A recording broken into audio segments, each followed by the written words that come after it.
Hi friends, ఎలా ఉన్నారు? ఇదిగో బోటి, ఈరోజు బోటి కట్ చేసుకుని ఈ పీసెస్లో ఇంకా పాలలో ఉడకబెట్టుకుందాం. మై డియర్ ఫ్రెండ్స్, చూడండి నీట్గా, బయట ఎక్కడ తినకూడదండి. బోటి గోంగూర సరిగ్గా క్లీన్ చేయరు. ఇక్కడ చూడండి, మనం అంతా క్లీనింగ్ చేస్తాం.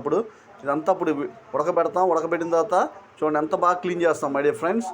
ఓకే, ఇంకా చూడండి మై డియర్ ఫ్రెండ్స్, ఇది బోటి చేసే పద్ధతి అండి my dear friends.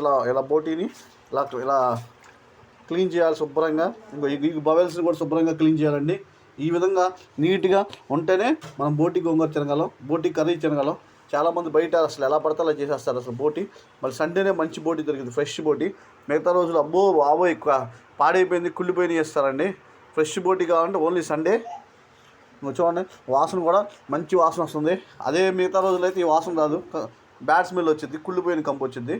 My dear friends, చూడండి బోటి, ఇది బబెల్స్ రెండు కలిపి ఇప్పుడు ముందు పాలు ఉడకబెట్టుకుందామండి మై డియర్ ఫ్రెండ్స్. ఇదిగోండి, ఇది గట్టిగా ఉన్నాయి. వీటిని ఏం చేద్దామంటే సాల్ట్ వేసి కొద్దిగా నీళ్ళలో పాన్ పెట్టుకొని ఒక 6 విజిల్స్ దాకా వచ్చినట్టు ఉడకబెట్టిందాం.